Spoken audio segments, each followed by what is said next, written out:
নিহত নাবালিকার পরিবার তারা আজকে মুখ্যমন্ত্রী শুভেন্দু অধিকারীর সঙ্গে দেখা করেছেন এবং মুখ্যমন্ত্রী তাদেরকে আশ্বস্ত করেছেন যে সরকার যা করার করছে, এক সপ্তাহের মধ্যে আবার আসবো এবং সরকার যা করছে তা দেখতে পাবেন, এমনই বলেছেন মুখ্যমন্ত্রী।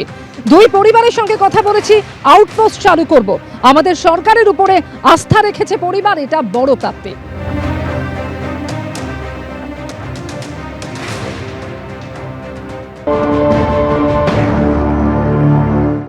ফার্স্ট এন্ড ফরমোস্ট হচ্ছে 4 জনের মধ্যে 3 জন ধরা পড়েছে, আর একজনকে ধরতে হবে, ওটা আমরা করছি। রিগার্ডিং কম্পেনসেশন, রিগার্ডিং অ্যাসিস্ট্যান্স, আমরা দুটো পরিবারের উপরে ছেড়ে দিয়েছিলাম। ওরা কিছু কথা আমাকে বলেছে, আমি উইদিন এ উইক আসবো এবং দুটো ফ্যামিলিতে যাব। তখন সরকার ওরা যা চেয়েছে, সরকার যা করলো দেখতে পাবেন। ভিকটিম ফ্যামিলি একটা আউটপোস্ট চেয়েছেন, আমরা আউটপোস্টও ডিজিপি এইচএসকে বলেছি করতে হবে। প্রয়োজন হলে রেন্টাল বাড়ি নিয়ে খনি চালু করতে হবে, এবং আমি যখন ভিকটিমদের সঙ্গে মিট করতে আসবো তখন আউটপোস্টের ইনোগ্রেশন হবে। আমরা এখানে অনেকগুলো ডিসিশন নিয়েছি, সেগুলো প্রপারলি আমরা দেখব। আমি খুব পার্সোনালি স্যাটিসফাইড যে ওইটুকু একটা বাচ্চা মেয়ের পরিবার, সেই পরিবার এন্টার আমার সঙ্গে প্রায় 10 জন বাবা মা সহ মিট করেছে এবং তারা কনফিডেন্স জানিয়েছে, আস্থা জানিয়েছে সরকারের উপরে, মুখ্যমন্ত্রীর উপরে, পুলিশের উপরে। এটা আমার আজকে বড় প্রাপ্তি। বারুইপুরে নাবালিকাকে গণধর্ষণ খুন, সেই ঘটনার পরে আজকে বারুইপুরে যান মুখ্যমন্ত্রী শুভেন্দু অধিকারী। নিহত নাবালিকার পরিবারের সঙ্গে তিনি দেখা করেন এবং তাদেরকে আশ্বস্ত করেন যে দোষীরা কঠোর শাস্তি পাবে। একই সঙ্গে আজকে এসপি অফিসে মুখ্যমন্ত্রী দীর্ঘক্ষণ ছিলেন, সেখানে বৈঠক করেছেন উচ্চপদস্থ পুলিশ কর্তাদের সঙ্গে। সেই বৈঠকে তদন্তের অগ্রগতি সম্পর্কে খোঁজ খবর নিয়েছেন তিনি। এখনো পর্যন্ত তদন্তের বিষয়ে ঠিক কি আপডেট পাওয়া যাচ্ছে, পার্থপ্রতিম ঘোষ সরাসরি এই মুহূর্তে রয়েছেন আমাদের সঙ্গে। পার্থর কাছে আসবো, তবে তার আগে শুরুতেই আপনাদের দেখাবো যে পুলিশের ভূমিকা নিয়ে আজকে মুখ্যমন্ত্রী শুভেন্দু অধিকারী তিনি বলেছেন যে 72 ঘন্টা ডিজিপিকে সময় দেওয়া হচ্ছে এবং তারপর রিপোর্ট পেলে সেই অনুযায়ী ব্যবস্থা নেওয়া হবে। যদি 1% শিথিলতা থাকে তাহলে স্ট্রং অ্যাকশন নেব। কি বলেছেন মুখ্যমন্ত্রী, শুরুতেই শোনাবো।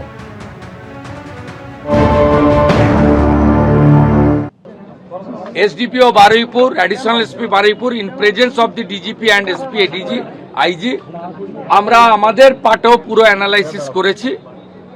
আমি ডিজিপিকে 72 ঘন্টা টাইম দিয়েছি। তিনি আমাকে, আমি যা ফাইন্ডিংস পেয়েছি, ওনার যে অ্যাডমিনিস্ট্রেটিভ প্রসিডিওর রয়েছে, প্রসিডিওর অনুযায়ী একটা রিপোর্ট দেবেন। রিপোর্ট দেওয়ার পরে অ্যাডমিনিস্ট্রেটিভ পার্টে আমাদের যে অ্যাকশন নেওয়ার, আমাদের কোনো লোকের যদি কোনো ওই টাইমের মধ্যে কোনো শিথিলতা থাকে 1%ও, সেক্ষেত্রেও খুব স্ট্রং অ্যাকশন নেওয়া হবে।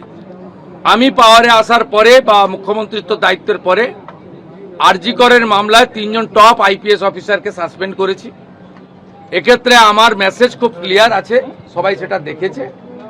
আমি খুব পার্সোনালি স্যাটিসফাইড যে ওইটুকু একটা বাচ্চা মেয়ের পরিবার, সেই পরিবার এন্টার আমার সঙ্গে প্রায় 10 জন বাবা মা সহ মিট করেছে এবং তারা কনফিডেন্স জানিয়েছে, আস্থা জানিয়েছে সরকারের উপরে, মুখ্যমন্ত্রীর উপরে, পুলিশের উপরে। এটা আমার আজকে বড় প্রাপ্তি।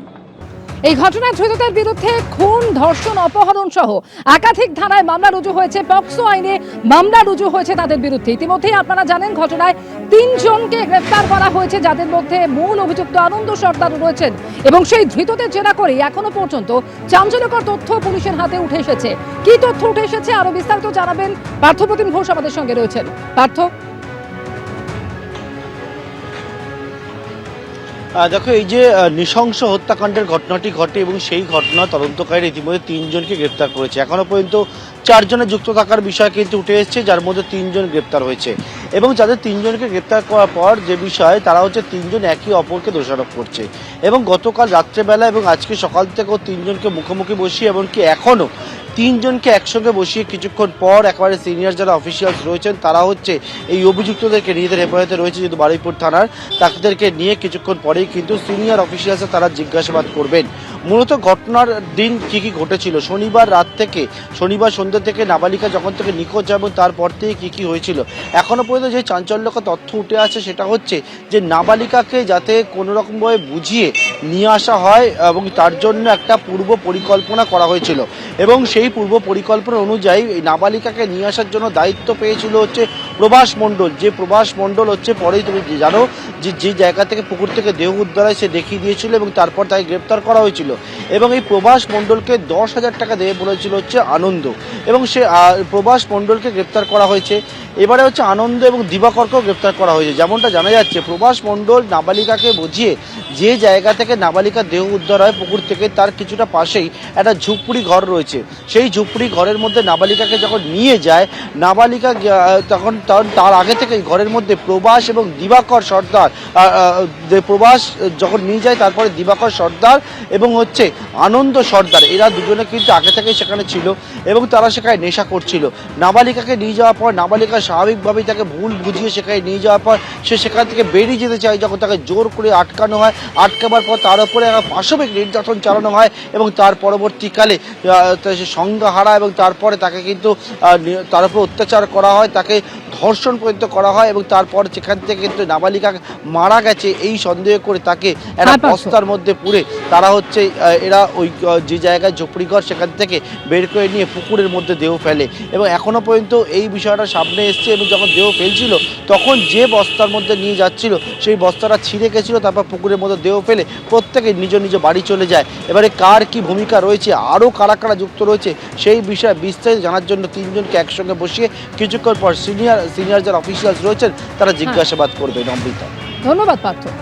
গতকাল কালীঘাট তৃণমূলের পরে আজকে ঋতব্রত তৃণমূলের সদস্যরা তারা এসে পৌঁছেছেন এবং দেখা যাচ্ছে যে নির্যাতিতার পরিবারের সদস্যদের সঙ্গে কথা বলার পর বেরিয়ে আসার পরিকল্পনা যখন হচ্ছে তখন দেখা যাচ্ছে তাদের সাথে সাংসদ কাকলি ঘোষ দস্তিদার, এছাড়াও সায়নী ঘোষ তাদেরকে দেখা যাচ্ছে। আজকে সায়নী ঘোষ যখন যাচ্ছিলেন তখন তাকে দেখেও গো ব্যাক স্লোগানও কিন্তু অনেকে দিচ্ছিলেন। তৃণমূল কে কে বড় চোর আছে, চোরের রানী, চোর চোর স্লোগানও দেওয়া হচ্ছে। এখানে আমরা দেখছি অনেকেই রয়েছে। চোর চোর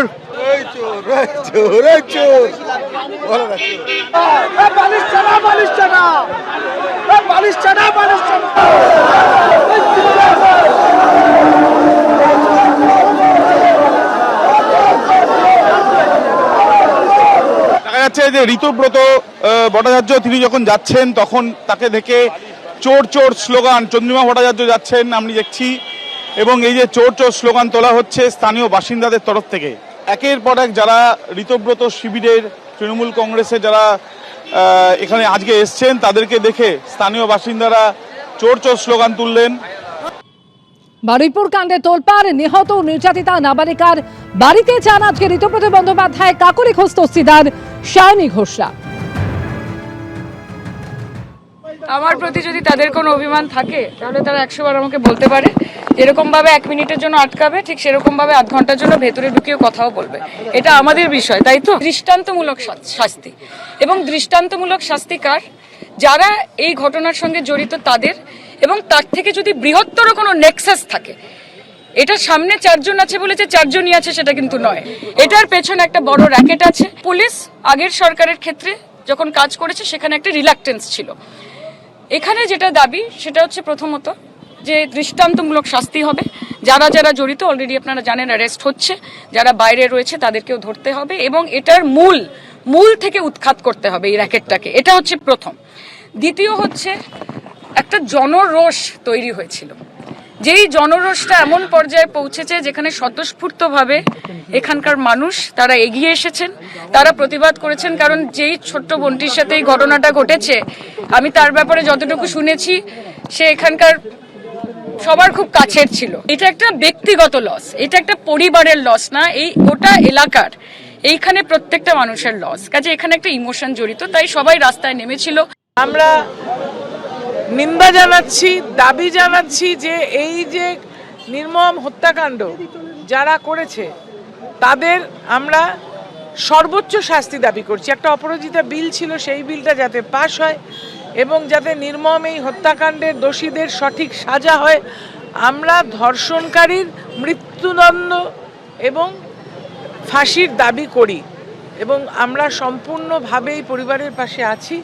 আমরা দেখুন, অনেকে আমাদেরকে এখানে আমাদের মুখ্যমন্ত্রী পাঠিয়েছেন যাতে করে আমরা তাদেরকে পরিবারের পাশে থেকে তাদের যে অন্য সন্তানরা আছে তাদের শিক্ষার ব্যবস্থা এবং তাদের যে পরিবারটা, এই পরিবারকে আমরা পাশে থেকে লড়াইটা আমাদের লড়াইটা কিন্তু ওদের লড়াই নয়, লড়াইটা কিন্তু আমাদের লড়াই। আমরা শাস্তি চাই এবং আমরা এই পরিবারের পাশে আছি, জীবনটা ফিরিয়ে দিতে পারবো না। আর কখনো যাতে এইরকম ঘটনা না হয় তার জন্য আমরা সর্বদা যাতে সবাই সজাগ থাকি সমাজে, সেই আমরা আবেদন করব মানুষের কাছে। ওরা বুঝুক, মানুষ যা ঠিক মনে করছে তাই করছে। আমাদের লোকরা তো গিয়েছিল, তাদের তো চোর চোর বলেনি। এবিপি আনন্দ, এগিয়ে থাকে, এগিয়ে রাখে।